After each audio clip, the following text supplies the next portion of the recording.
ये कहानी एक रहस्यमयी और कम चर्चित प्रसंग पर आधारित है, जो ये प्रश्न उठाता है, क्या महाभारत के महान योद्धा पांडवों ने किसी समय अपना धर्म बदल लिया था? अगर हां, तो क्यों, कब और किस धर्म में?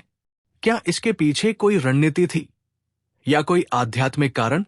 इस कहानी में हम धर्म, राजनीति और आस्था के गहरे संबंधों को उजागर करेंगे। महाभारत के युद्ध के पश्चात जब हस्तिनापुर में धर्मराज युधिष्ठिर का राजतिलक हुआ, तब पांडवों ने बाह्य रूप से तो शांति प्राप्त कर ली थी, लेकिन उनके भीतर शांति नहीं थी। अर्जुन को अभिमन्यु की मृत्यु का शोक था, भीम को घटोत्कच का बलिदान सालता था, युधिष्ठिर को अपने झूठ और विनाश की जिम्मेदारी खलती थी।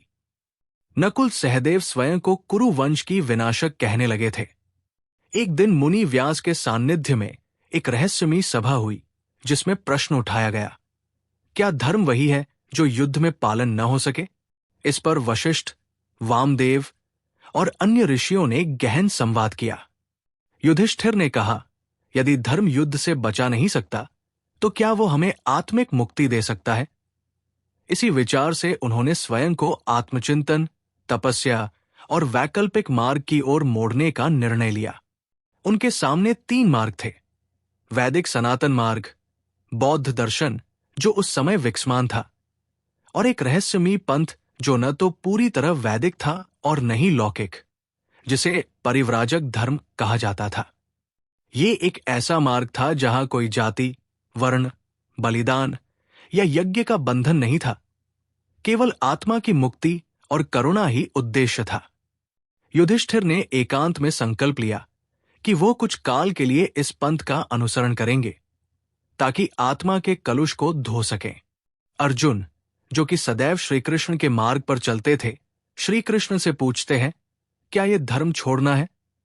श्री कृष्ण मुस्कुराकर कहते हैं, धर्म बदला नहीं जाता, वो तो रूप बदलता है, जैसे अग्नि कभी चिंगारी बन जाती है, कभी ज्वाला। फिर पांडव हिमालय की ओर प्रस्थान करते हैं, लेकिन वे संन्यास नहीं लेते। वे उस पंथ के अनुयायी बनते हैं जो ध्यान और वैराग्य पर आधारित था। वो मार्ग न बुद्ध का था, न जैन का, वो था आंतरिक सत्य की खोज। नकुल और सहदेव ने संयम व्रत लिया, भीम ने मौन धारण किया और अर्जुन ने धनुष त्याग कर ध्यान की राह अपनाई। कुछ ऋषियों ने इस परिवर्तन को धर्म परिवर्तन कहा, लेकिन श्री कृष्ण ने स्पष्ट किया, धर्म छोड़ना तब होता है जब मन स्वार्थ के लिए मार्ग बदले। पांडवों ने मार्ग बदला, लेकिन उद्देश्य नहीं। वर्षों बाद जब पांडव पुनः हस्तिनापुर लौटे, तब उनका तेज पहले से अधिक था। वे पहले से अधिक शांत, संयमी और करुणामय बन चुके थे। ये सुनकर बहुत से विद्वान भ्रमित हुए। क्या पांडवों ने सच में धर्म बदला था? इतिहासकारों ने यह विवाद खड़ा किया कि वो पंथ कोई रहस्यमयी शाखा थी, शायद योगियों का, शायद शैवों का, या कोई गुप्त वैदिक शाखा। लेकिन पांडवों ने इस पर कभी कोई सार्वजनिक टिप्पणी नहीं की। उन्होंने जो कहा वो बस इतना था, हमने धर्म नहीं बदला, हमने अपने भीतर के धर्म को पहचाना। यही थी वो रहस्यमयी घटना जिसे बाद की पीढ़ियों ने पांडवों का धर्म परिवर्तन कहा, जबकि ये आत्मिक यात्रा थी। आज भी हिमालय की गुफाओं में कुछ पुरातन शिलालेख मिलते हैं, जिनमें पांडवों के वैराग्य काल का वर्णन मिलता है।